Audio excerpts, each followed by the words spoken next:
All right, you clicked on the video. We appreciate you. Thank you so much. But now I need you to hit that subscribe button, and I need you to ring that bell so you can get notifications for when we post videos. And I need you to smash that like button. Clearly, I got way too animated, but I need you to smash that like button so we can see how far we can really take this video. We appreciate you. Enjoy the content. All right, let's get into something here that we picked up with last week, and we're trying to cap off now. We had a story about the New York Times having their list of the 10 most influential films of this past decade, because we are indeed in 2019, and if you haven't looked up by now, that is the end of the 2010s, right? We're entering the new decade of the 2020s. So New York Times decided to compile this list of the 10 most, what they deemed as the 10 most influential films of this past decade. And after dissecting their list, talking about what they had on their list, we said, hey, we're going to come back next week and talk about what we would deem as the 10 most influential films of this past decade. So, of course, without further ado, ladies and gentlemen, we are jumping right into the shits, talking about what we deem as the most influential films. Now, that's different from our favorite films of this past decade, because our favorite films is different. It's easy, right, for everybody to come up there with their favorite films are. But what are the most influential, whether it be societal, whether it be in filmmaking itself, in terms of the actual, whether it's genre or technically how a film was shot or whatever the case is. 10 most influential films. Go. So my list, I'm going to give you a background on some others. I'm just going to kind of, it's on my list. Fuck you if you don't like it. Right. Yeah. So I'm going to start back in 2010, The Social Network. I think that movie. Oh man, you're gonna jump around on me? I thought you were gonna go in order from what you said. No, I'll go in order. Okay. So starting in 2010 still, Inception, right? I think this movie, it challenged so many things as like a filmmaker. It challenged you to be able to. For me, this movie was a challenge as a director and like a viewer of somewhat like respecting your audience a little bit, right? Respecting your audience enough to know that they can understand the complexity of the film and the story. And I think, we saw a lot of really interesting movies, really high level, really intricate, really intelligent movies follow that. So I do think it kind of like paved the way for a lot of films to come. Yeah. And Inception today is still an incredible film. And then just even to add in like the actual filmmaking aspect of it, because that scene still is one of the best action sequences I've seen in any film, and it was all done practically. There was no CGI, no nothing. The scene where JGL he's fighting the guy, but the room is rotating, they're going from the ceiling to the ground and yada yada, and it was fucking amazing to watch, and to know that there was not a stitch of CGI in that is mind blowing. Yeah. Again, when I talk about like both challenging yourself as a director and challenging your audience to like, again, know what's real, what's fake, understand complexities and storytelling, right? Instead of having these very simple, very clean movies where it doesn't really force your audience to think too much. Yeah. They can just watch and enjoy it. Like this movie forced you to think. Yeah. My next one here, Moonlight, phenomenal film. Mahershala Ali, incredible in this movie. What I loved about this was, the social commentary, as well as like the aesthetic of the film. It's very beautifully shot, incredible acting, great writing, great storyline, and again, the social commentary was something that you can't really shout out to Barry Jenkins. Yeah. Roma. Wow. When you talk about cinematography, that's what stands out here for me the most. This is a black and white film. Mm-hmm. The two things that stood out for me with Roma were cinematography and sound, right? And not just sound in terms of like the music that was playing, but like the absence of music, which was a very powerful tool in this particular film. Aesthetically, it was beautiful. Cinematography was excellent. Shout out to Alfonso Cuarón, who's the director. I think this movie, it didn't win Best Picture. I do think it should have. Yeah, this movie, they definitely got robbed for this film in the Oscars. Yeah, but I mean, this has to now not necessarily like reset things, but I think it's gonna challenge other filmmakers to say, hey, you can make today a great black and white movie. Music does not always have to be, such a prominent feature in a film. Like it can really, like you can remove the music. You can still have great conversation. You have great storytelling. and again, challenge the dynamic of today's film. Well, what I think it also can challenge filmmakers on is telling a story that isn't. It doesn't have big explosions. It doesn't have big car chase scenes. Chase scenes. I mean, it does have this kind of shootout thing, but I mean, like even that is like. It's not the biggest part of the film, you know. Yeah. It's just this really personal story that is just told in a very unique and attention-stealing way. Yeah. My next one on my list is Get Out, Jordan Peele's first debut as a director. Right, This movie classified as a horror movie, right?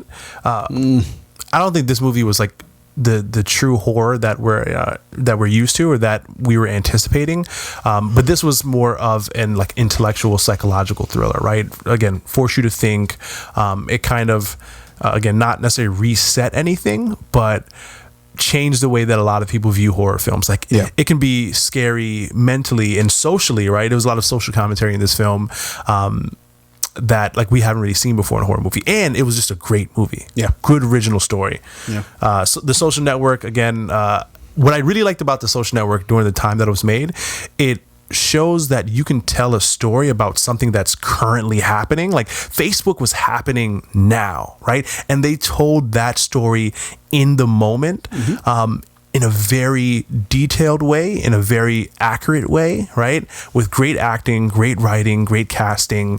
And I think that movie led to a lot of movies that would follow where they're telling stories about things that are happening like now in society. Yeah, David Fincher kind of outdid himself with it kind of had the same vibe as kind of like all his films in terms of aesthetically looking or aesthetically, as well as just like the kind of tone of it. But there was just something about that was just like different. It hit you different with The Social Network. Yeah.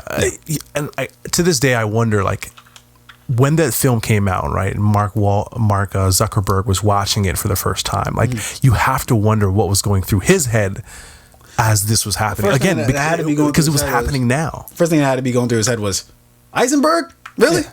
That's who we're getting? My wife was and, the girl, his girlfriend in The Social Network, Zuckerberg was like, man, I wish I had that one. Can I trade her in? I'm just kidding. It's fucked up what I just said. Please forgive me. Next is The Wolf of Wall Street. I mean, holy shit, what a phenomenal movie. Yeah. This is a story, we know the Wolf of Wall Street story, but Leonardo DiCaprio's performance in this movie is fucking phenomenal. I just think this, to be honest,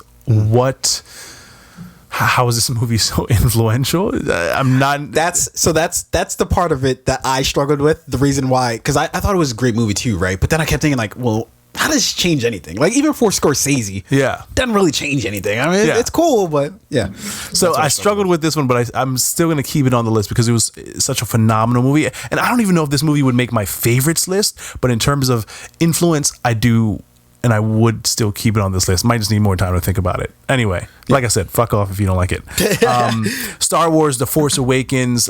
This, to me, was like the revitalization of the Star Wars franchise to show that there's still more great story to tell. This movie led to a lot of other really good follow-up Star Wars movies. We fast forward to where we are today. We have, what is it, the Last Jedi? Or no, that's coming out? The Jedi Awakens? The Rise of Skywalker. The Rise of Skywalker. I was fucking all over the place with that. But this movie is what launched this whole new storytelling, right? Yeah. And you look at everything we've got since. We've got Rogue One. We've got the Solo. Han Solo movie, and then the one with fucking Lando. Where Childish Gambino was in it. Was that Han Solo? Yeah, that was Solo. Yeah. That was Solo? Yeah. Didn't he have a standalone? Why do you keep doing this? I don't know. No. I think everybody was asking that he'd get like his own movie, but no, we just got the Solo movie. But I mean, really, we've got all these shows though, So for instance, now we got the Mandalorian. We got the Mandalorian now, and it was The Force Awakens that really kicked all of that off. Yeah, it wouldn't have all that wouldn't have happened if that would have choked at the box office. If that didn't absolutely hit, not. Yeah, if that didn't hit right. Yeah, all this other shit would have got canceled. So next on my list is American Sniper. This film starring what's our boy's name? Bradley Cooper. Bradley Cooper. again, really just like gritty storytelling, really honest storytelling. I think this was big because after this film was released, a lot of conversations around mental health, right, were happening, particularly mental health with like members of the military. And this movie did also lead to a lot of like pro-America, America first, military first. A lot of MAGA dudes came out in droves. Yeah, exactly. Like this movie was like, a lot of people saw this and they went and got guns and were like, oh, I'm a fucking sniper. I'm gonna talk like this and chew tobacco. But said that? I don't know. Everybody in Alabama and Louisiana and you can never visit Texas. those states again. Yeah. But again, I do think there are a lot of like really gritty like war movies, right, that followed after this. We've got what was the movie about Benghazi? Zero Dark 30. Zero Dark 30, and then there was the one with Jim. From The Office. I forget what that movie's called. I never watched it. It's a Michael Bay movie. It was good. It was really, really good. So again, we've got a lot of the other like more gritty, like real military story movies that I think this kind of opened the door for. Like, let's tell us some real stories, because everything wasn't all like, oh, the troops storm in and save the people and rescue the villagers and that's it. No, there's a darker side to it. That's what this movie opened up. Next on my list, sorry, it's fucking Face ID thing, is John fucking Wick. Yeah, I knew you'd be excited to talk about this one. In my opinion, was influential because it brought back, like, I'm sorry, but I like the run and gun, just shoot 'em up movies, right? Yeah. Kill 700 people in the movie. I don't care. That's what I want. You know what we wouldn't have gotten without John Wick is what's that? Hardcore Henry. Yeah. Yeah, I don't think we would have gotten Hardcore Henry. Although I'm pretty sure that came out before came out after John Wick. I think it came out after the first John Wick. The Accountant. I think the last Jason Bourne movie came out after the first John Wick movie. I don't think those like they would have came out with a Bourne regardless. They just went to Matt was like, wait, how many? But I think that last Bourne movie was a little bit different. It was like, okay, we can play a little bit dirty. Was it? I honestly don't remember. It was good. It was good. Was it though? Yeah. I remember it being kind of like, yeah, it was cool. But you remember in like the 90s, right? Like you could have, the Schwarzenegger, Stallone movies. They would just fucking shoot up everybody, blow up everything. Yeah, just fucking guns everywhere and bodies dropping. Yeah. I like that shit. It was good. But what John Wick did. Interesting. It's so funny that you talk about that because I remember you say, oh, man, these women, they're wrist grab and this, that. Well, that's hand-to-hand combat shit. You gotta sell that to me a little bit more. I'm talking about... This guy does fucking hand-to-hand too. What do you mean? With like 1,000 fucking different people. But who all have guns. Sure, he might like kick you and do a little spin shit and then shoot you in your head, right? A little bit different. Okay. He does no wrist grabs. Moving on. Anyway, John Wick, phenomenal film. John Wick 2 was great. John Wick 3 was like, usually when you get to the third movie, you're like, I lost some steam. But fuck no, not John Wick 3. That shit picked right back up. Yeah. And we're going to get a John Wick 4 too. So looking forward to that. Last on my list, last but not least, The Avengers. Yeah. I mean, this solidified Marvel as the big dog in the movie industry, the entertainment world. The Avengers was a combination of several films. You got Captain America, you got Black Widow, the Hulk, you got Hawkeye, you've got fucking, who else was in that movie? You got Iron Man. Everybody was in this movie, and it was a fucking major success. Everything was blowing up, great visuals, great acting, phenomenal cast, did numbers at the box office. And then from that, we've got, look at everything that we have now. Yeah, and it's arguable, right? Like you can argue that, okay, maybe it was Iron Man that did all that and everything else is just piggybacking off of that. But really, I mean, I would say it's like in tennis, right? Where, and I might have made this analogy before, where you what they call break you, right? So it's like, okay, if I serve and I win my serve, I hold my serve, and then you serve, and if I break you, that's good. But now I have to consolidate the break, meaning that on my next serve, I can't let you break me because otherwise we just exchanged breaks, right? Yeah. I have to consolidate it by also winning that. And that's what the Avengers was consolidating that break, right? That they broke it with Iron Man. They broke you. and then they consolidated the shit out of it with the Avengers. Like they held it. Like okay, now that point is ours. You know, and you can't take that back. Well, I would say they broke it with Iron Man, then they did it again with Captain America, and then the Avengers was all right. Now we're just on a run here. No, no. You said that they did it with Captain America. Yeah. No. The first Captain America sucked. Yeah. Like, what? We're all the not gonna. First we're not gonna Avenger? pretend. We're not gonna I like that movie. We're not gonna pretend like that was even a remotely good movie. It was only until we got to Winter Soldier where it's just like, yo, we're working with something different here. The Winter Soldier came after Avengers, right? It did. Yeah, it came after. Even the first Thor was like, nah, whatever. Yeah. The first Thor, and then the second Iron Man 2 was just like, it's a little questionable. The second Iron Man, I actually went back and watched that. Yeah, I know you like it for some strange reason, but you have strange taste. But it was Mickey Rourke. I loved him as the villain. I didn't have a problem with Mickey, but the whole movie altogether, I just didn't think worked. Where's my bird? His Russian accent was fucking stupid. Shit. But to me, after the wrestler Mickey Rourke, he can do whatever. He can do whatever he wants. But yeah, to me, the film, because if that didn't hit, let's man the ship. Let's figure out what we got to do. But that made it so that now we can do whatever the fuck we want to do. If the Avengers didn't work, it was like it would be the equivalent of seeing Superman bleed for the first time. It's like, oh, they're not as powerful as we think they are. Okay, so all this steam that they built up would have been just like wasted. So it's like it's like dirty talking, and then like even foreplay, and then nothing happens afterwards, and you're just like, oh wait, God. what? Oh God, what's happening here? Yeah. No, that should be a felony. Hello, officer. Yeah. No, she got down to her bra and panties. It was a little bit of playtime, and then nothing. Yes, send 3 officers. Send the SWAT team. All right, let's get into what I thought, and this is in no particular order. But I had 2 specific rules that I was trying to follow when I was thinking up, what I would have on my list. First, I'm not going to repeat anything that we already discussed in the New York Times article. If you want, just go listen to that section of the podcast, or watch that YouTube clip that we got out there for you guys, to hear what we thought about those particular films. Some of the films might have been, like the Avengers, for instance, was on that same list that you had, but then I also made it a priority not to repeat anything that you had on your list, because it's like, well, what fun is that? To talk about stuff that we already talked about. So without further ado, my first one, again, in no particular order, and actually before I even talk about that, here are some honorable mentions that I just think we gotta fucking mention. Like, we gotta, like, what are we doing? We decades passed and we were limiting ourselves to 10. I was gonna put the Kim K. Ray J sex tape on. It should be. It should be number 1, honestly. Yeah. That should be. That launched many a careers. Mm-hmm. That sparked Ray J off. That sparked Kim off. That sparked Keeping Up with the Kardashians. Kylie, Kaylee, any other Jenner. Kylie Cosmetics wouldn't exist if Kim didn't suck that dick. All right, on camera.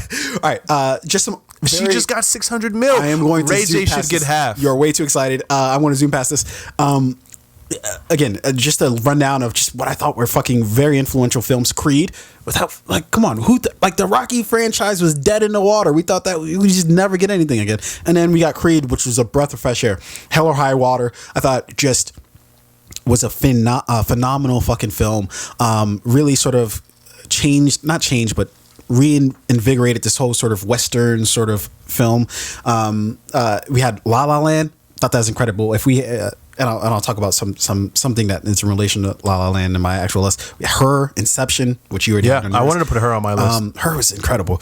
Moonlight, which was already on NYC's list plus your list. Get Out, of course, we already talked about that. Social Network, Roma, Rogue One. I thought, and I said that instead of Star Wars because somebody said it sparked off the standalone Star Wars films, which I think was a little more key than, or a little different than, although people don't necessarily hold it as in such a high esteem as like the Star Wars canon, or like the Skywalker timeline.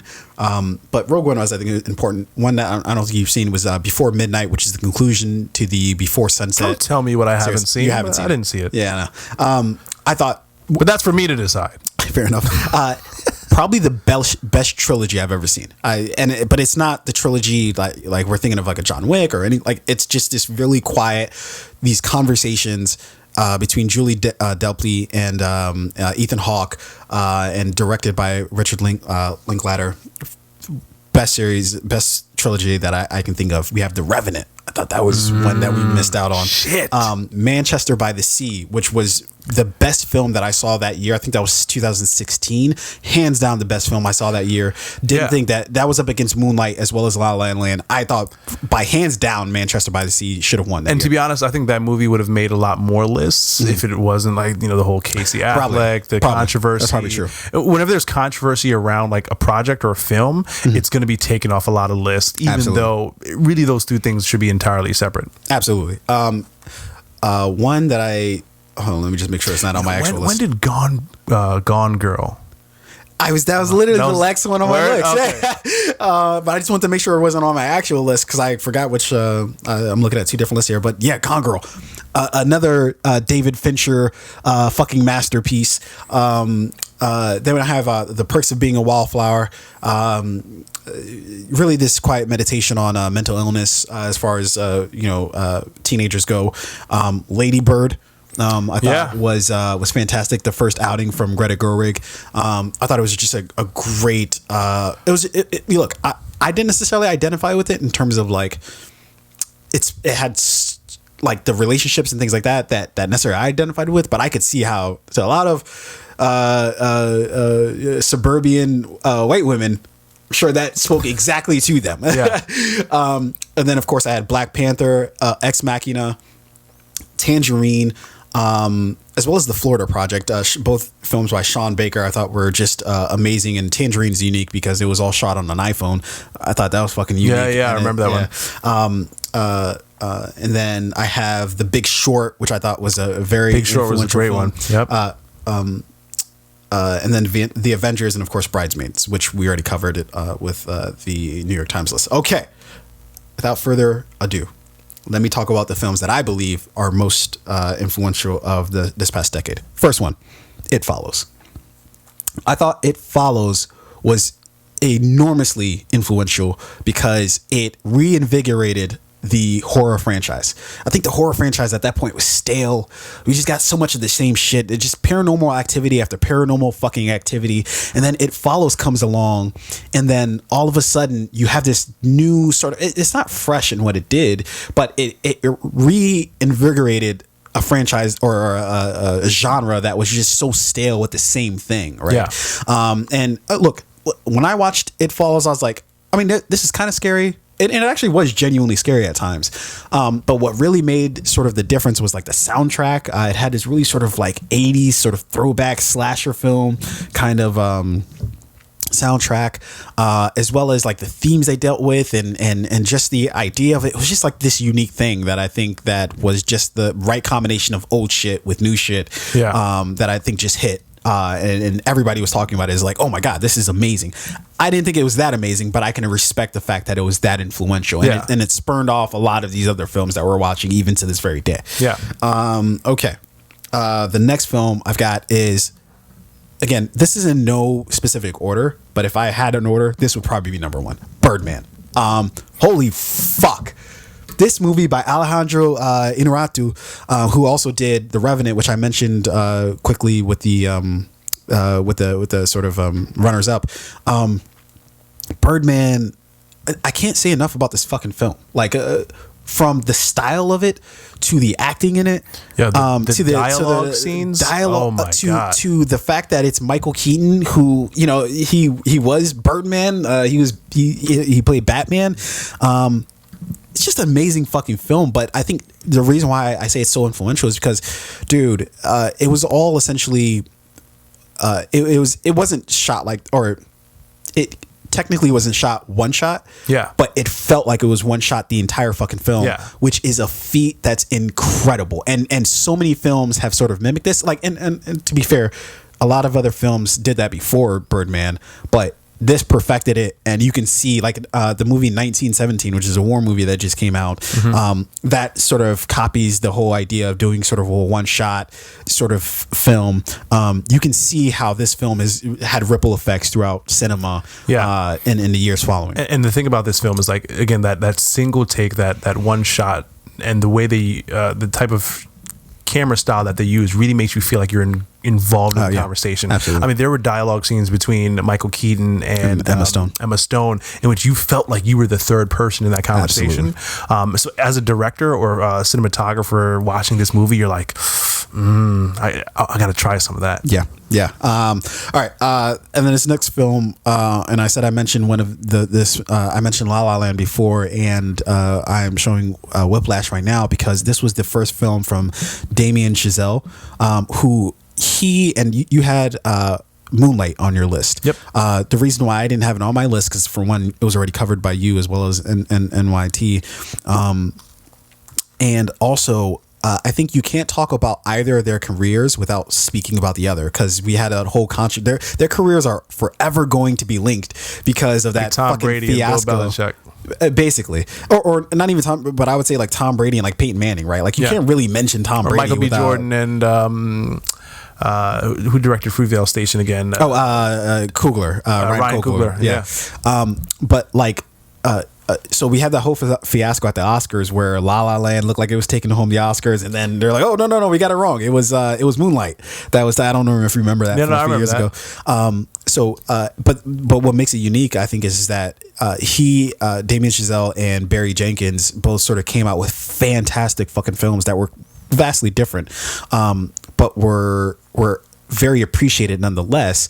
And Whiplash was the first film that I saw of Damien Chazelle's. Again, I think it was his first true feature film, and it blew me the fuck out of the water, and it changed everything that I knew about music and how it relates to film and that whole sort of dynamic. And Miles Teller gave a fucking fantastic performance in it. J.K. Simmons gave a fantastic I said that very country like, but gave a fantastic performance in it. And it is just it sparked off his career, and from that we got La La Land, and then from that we got what's the Neil Armstrong movie, Man on the Moon. No, it wasn't Man on the Moon. No, that sounds right. Man on the Moon? No, it wasn't Man on the Moon. It was God on the Moon? Something Moon. First Man. First Man. Yeah. So we got First Man. I think he's a very talented director. Anyways, moving on.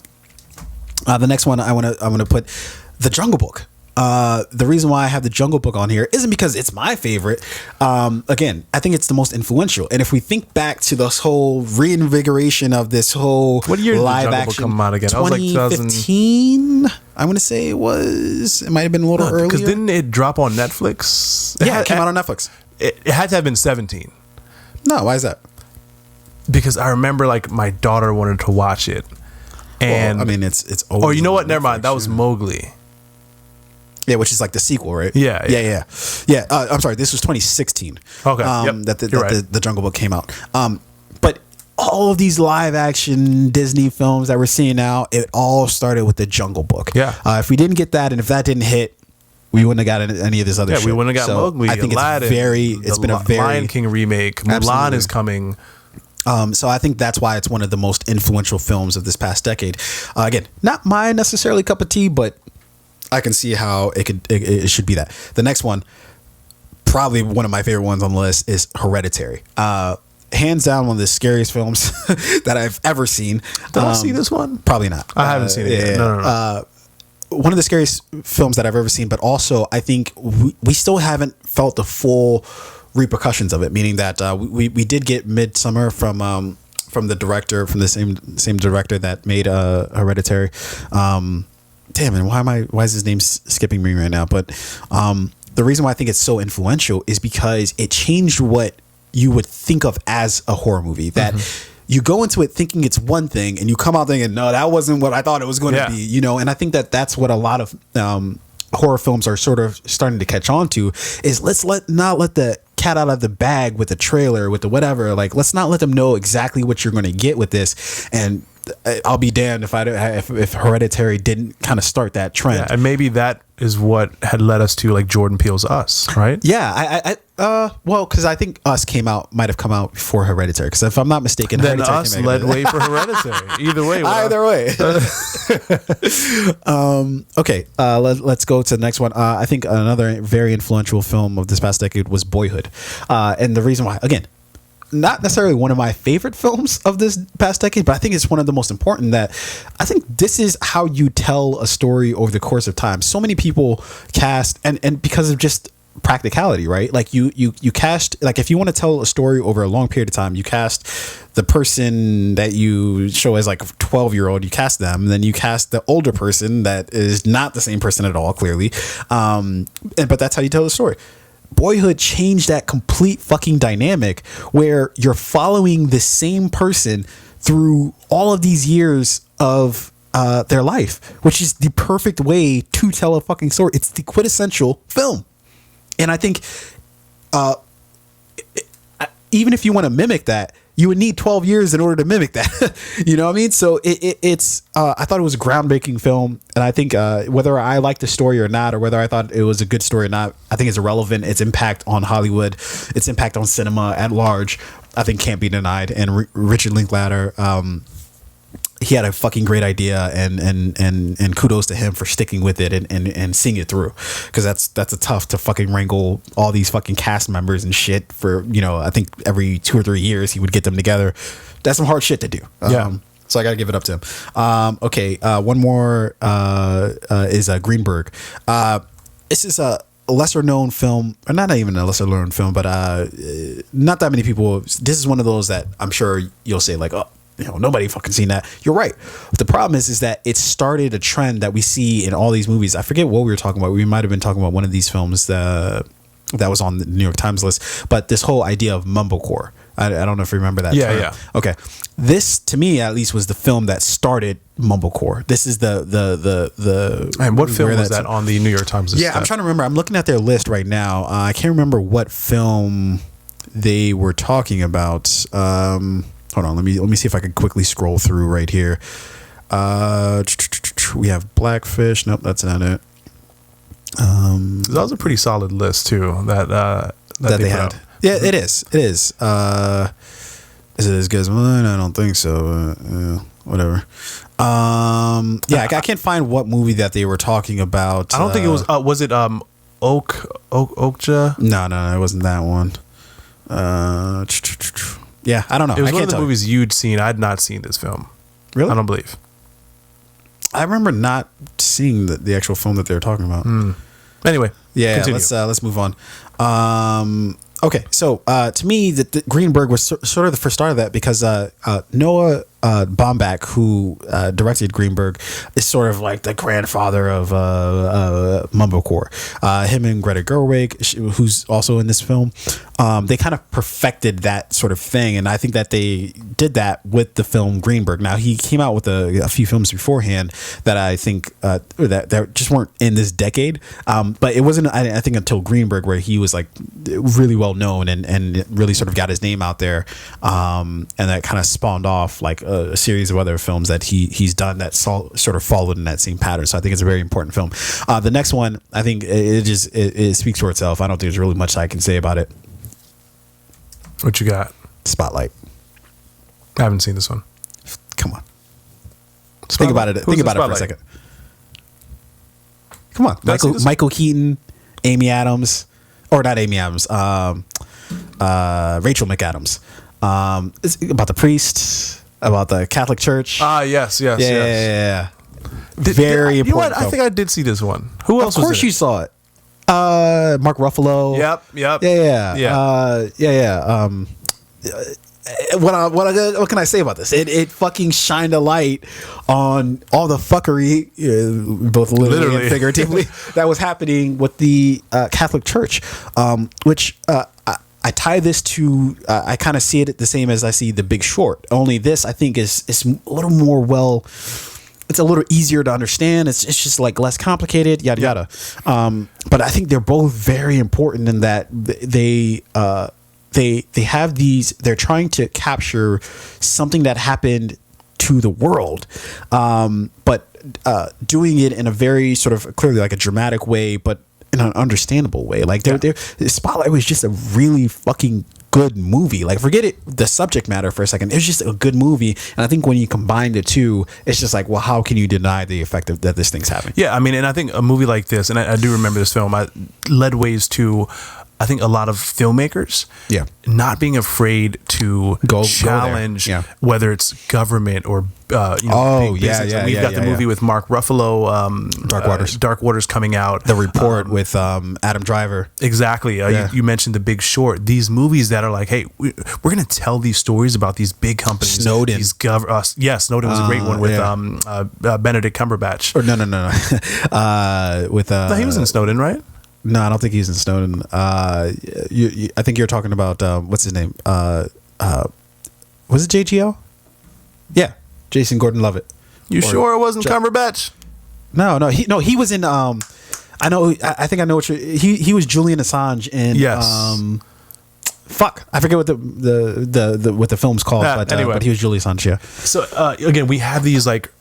Movies where, again, filmmakers and writers and directors are not afraid to tell these stories because of what movies like Spotlight do, and when they're successful and they're received well, and there were the fucking Pope Francis was trying to shut this down immediately. He was on set every day, guys.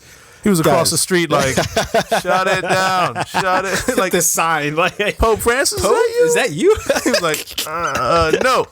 Taking his hat off, like, no, that's not me. You're in the outfit. You're in the Pope. He's like, give me my jacket. But you got in the Pope mobile. Like, I'm out of here. With the bulletproof glass dome. We out. And it said the Vatican on it. But yeah, again, I think when you arrive at a point in film where like the stories being told in which like, filmmakers are not afraid to tell the stories, or someone does it first where they're like, hey, I told this story. Maybe it was a dangerous story to tell. Maybe it was a story that, the public opinion there was a lot of people who didn't want this film to come out. Oh, of course, yeah, because a lot of people still drinking the juice. Yeah, and a lot of people still to this day, despite everything, despite like the veil this film lifted, a lot of people still deny any of it ever really happened. Yeah, you don't want your, you loved your parents since you were, obviously since you were born. They're the ones who provided for you, cared for you. And then all of a sudden to find out, hey, who have you been touching? Yeah. What? Yeah. You don't want that. So that's why Billy. That's why we don't see him anymore. But I remember after having watched this movie, I was dating a girl at the time, and her parents were, I think it was her like grandmother was like devout Catholic, right? Yeah. We were over her house and we were having a conversation, and to her core, she refused to believe that the Vatican, the Pope, the cardinals, the priests could do anything wrong. Yeah. She completely dismissed all of the very substantial evidence presented in this film, and then the news stories that followed. Ironically enough, the film deals with that, with people who are just like, nope, that ain't happened. Yeah. It's crazy how powerful religion is, and this movie definitely speaks about a lot of that. Absolutely. All right. Before we get into our press play tonight, do you know what I want to know? I think is the most significant piece of film, or of history that was documented over the past. I still have one more, by the way, but I'm sorry. Go ahead. No, I thought you were done because that was a big one. No, well, that was a big. I should have ended. Right? You should have. No, but I'm gonna go with a more. You're gonna go bigger. It depends on what you mean by bigger. Oh damn! No, second to last one. I'm sorry. Holy shit! Ex Machina. Yes. One of the most influential science fiction films of the 2010s, and it shows you this film had a $15 million budget. Do you know what other films do with $200 million? Not a goddamn thing. Exactly. Amazing what Alex Garland was able to do with this film Ex Machina with such a minuscule budget, and Alicia Vikander, and I hope I'm pronouncing her name right, standout fucking performance. I think this is one of the first major performances of her career. Great performance. Oscar Isaac, fucking mesmerizing performance. He was out of this world in that fucking film. You kind of couldn't take your eyes off of him in this movie because his performance was so stellar. Absolutely. And again, this was highly influential because I think it showed science fiction filmmakers that, hey, you don't need an absurd budget in order to make obviously $15 million, still cool dollar amount. Yeah. But when you're talking about in the scope of science fiction films, you could get a lot more and do a lot less than this film did. So I think it's clearly one of the most influential. And it was charming too. Like one of my favorite scenes in this movie was like the dance scene. Yes. Right? Yeah. Charming scene in the movie. Such a good film. And then the most controversial probably film on my list, Magic Mike. I think you have to give it up. One of the most influential films of the 2010s. You may feel a certain way about it, right? You may be like, that's a shitty film, yada yada. You cannot deny how influential this film has been on society at large. You just can't. You can't do it. I can't even deny that. Single-handedly resurrected the song "Pony" by Genuine. Mm-hmm. Suddenly, everybody's singing it now. Everybody's remember that song? His streams went up. Genuine needed that money too. So this was highly influential on him. But then also this year we got one of the more standout films of the year, Hustlers. We don't get Hustlers if we don't have Magic Mike. Yeah. We don't get Hustlers if you don't have Magic Mike. So I think that, and then I'll go with one, just stand by that I just didn't make the list, but I thought was definitely one of the most influential films of this last decade, Life of Pi. Phenomenal film. Yeah. I hated it, but I loved it. It was a great movie. Yeah. I hated it with everything I have in me, but I didn't really hate it with everything I have in me. I'm saying that to be funny, but I think it's hard to deny that influence that it had. But I just when had did too many. Slumdog Millionaire come out? Oh shit, that was 20. No, that was in the 2000s. I don't think that was in the 2010s. Yeah. Let me double check that. I think I wanted to add that to my list, but it may have just been like 2 years prior. It may have been like 2008, 2009. You know who? Dev Patel. Yes. Who was also in Life of Pi. Yeah. Who was he in Life of Pi? Wasn't he? Might have been. I'm not think sure. so. Dev Patel, who may or may not have been in Life of Pi, but was certainly in Slumdog Millionaire. That's essentially where he sort of cut his teeth. He was in one of the movies that I don't know if it was influential, but I thought it was one of the best movies of the 2000s or 2010s. Lion. Ooh, yo, I cried. Yo, Waterfall. Oh my god, Waterfall. Oh my god. And I should have put that movie on my list. I don't know why I didn't think of that movie, but hey, what can I tell you, man? My list is just fire. Although that didn't make my list either. I told people, like, after seeing that movie, I told a lot of people, I was like, you have to watch this movie. But you have to do it. What I understand about that movie, it's not the type of movie that's going to hit everybody the same. Meaning that I think, depending on where you're at with your life, what's going on, what's happening with you, and honestly, if you are a guy or if you're like like somebody who's just like who places a lot of emphasis on family, yada yada, that can hit you a lot of different ways. Very true. At that particular moment that I watched it, I was just like, wait, why did they make a movie about my life? Yeah. I felt if you have children, it may hit you a little bit differently than like if you just have siblings, right? Because the loss of your sibling, the loss of a child as a parent, the challenges of like your family structure, right? If you have someone in your family who has like mental illness, and how, if you're adopted, right? This movie is going to hit you so many different ways. It was just a phenomenal movie. Like, dude, I'm not afraid to admit to anybody, I fucking cried like a baby when I was watching this movie multiple times too.